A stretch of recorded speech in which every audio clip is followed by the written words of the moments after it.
여러분 안녕하세요. 생강남입니다. 한 해가 얼마 남지 않은 지금 시장의 분위기가 다시 좋지 않게 흘러가고 있는데요.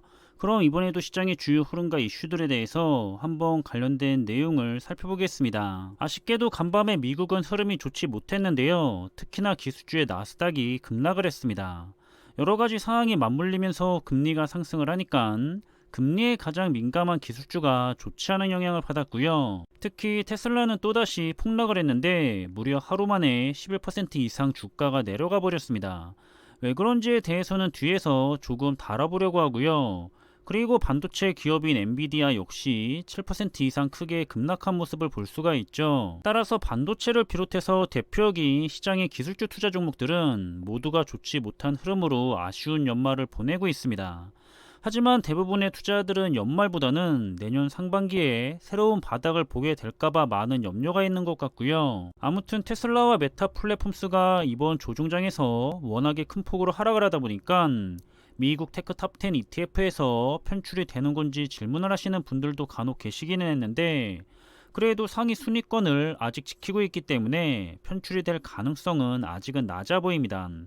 오히려 크게 하락을 했던 만큼 회복을 시작하게 되면 큰 폭으로 다시 상승할 가능성도 있어 보이고요. 그래서 지난주에 정리를 한번 하기는 했지만 다시 한번 우량주 ETF 투자들에 대해서 현재 상태를 확인해 봤는데요. 다들 지난주에 비해서 대략적으로 5%가량은 더 하락을 한 모습들입니다. 금리가 다시 하락을 해야지 기술주가 살아나기 시작할 텐데요. 참 어려운 시간을 함께 지나가고 있고요. 확실히 변동성이 작은 종목들이 조종장에서는 잘 버티는 것 같습니다.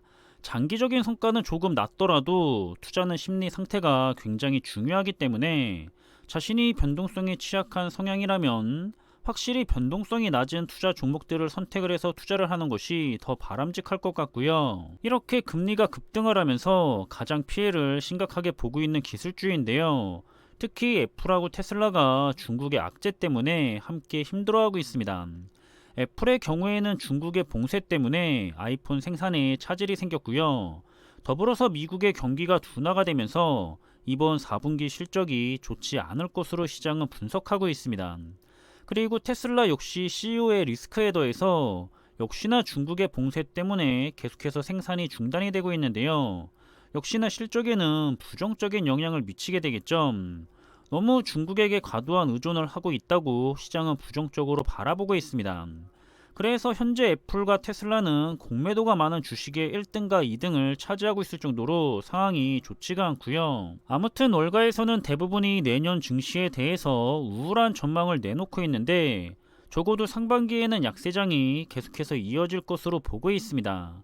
계속 하락을 하다가 회복을 할 거기 때문에 내년 말에도 현재와 비슷한 수준으로 시장이 마무리될 것을 전망하고 있고요. 그래서 대부분이 패드가 금리 인하를 시작하거나 시작을 하겠다는 액션을 취해야 시장이 좋은 방향으로 개선이 될 것으로 보고 있습니다. 그리고 그건 내년 4분기를 보고 있는데요. 패드 의장은 내년에도 금리 인하는 없다고 했지만 그걸 믿는 월가의 전문가들보다는 내년 4분기부터는 첫 인하를 시작할 거라는 예측이 더 많은 상황입니다. 그리고 이번 조정장에서 또다시 분할 매수의 힘이 드러났는데요. 연초에 목돈을 한 번에 넣은 투자자들이나 자신이 예측을 해서 이때다 싶었을 때 목돈을 넣은 투자자들보다 그저 마음 편하게 분할 매수로 투자를 한 투자들의 성과가 좋게 나타났고요. 그래서 분할 매수의 투자자들은 상대적으로 손실의 폭이 절반이 하거나 경우에 따라서는 플러스의 성과도 냈다는 결과가 이번에도 나왔습니다. 이렇게 언제나 꾸준한 적리식 투자가 좋은 성과를 보인다는 통계가 나오고 있는데요. 이번에도 다를 게 없었고요. 본인이 스스로 타이밍 매매를 했지만 대부분은 결코 시장의 흐름을 이겨내지는 못한다는 점입니다. 물론 소수는 성공을 했을 수도 있겠지만 그건 그냥 운이 좋았을 뿐이고요. 앞으로도 계속해서 성공을 한다는 보장이 없죠. 계속된 상승장으로 인해서 작년 말부터 올해 초에 분할 매수를 하지 않고 욕망으로 큰 목돈을 넣으신 분들은 굉장히 힘든 한 해가 됐을 겁니다. 분할 매수인 적리식 투자의 효과를 무시하고 한 번에 많은 투자금을 넣는 것은 굉장히 큰 리스크를 동반하게 되는데요. 하지만 보통 우리 투자자들은 지금처럼 투자를 해야 할 시기에는 투자를 잘 하지 않고 공포에 질려 있거나 아니면 다시 타이밍 매매를 하려고 기회를 보고 있다가 정작 기회들을 놓치고 있고요. 반대로 투자를 자제해야 하는 시기에는 빚까지 내가면서 무리한 투자를 하고 있습니다. 이게 현실이고요. 이번에도 바뀐 것이 없이 똑같이 반복이 된 모습이 아쉽게만 느껴집니다. 하지만 지금도 여전히 떨어지는 칼날은 잡을 필요가 없다고 하면서 투자의 타이밍을 보는 투자자분들이 보이는데요. 더 하락을 하는 것이 중요한 것이 아니라 다시 상승장을 탔을 때 그게 상승장인지 아닌지 우리는 또다시 모르기 때문에 그 타이밍을 놓치게 되는 게 문제가 되죠. 오히려 그렇게 더 큰 손해를 보기 때문에 적리식 투자를 하는 겁니다.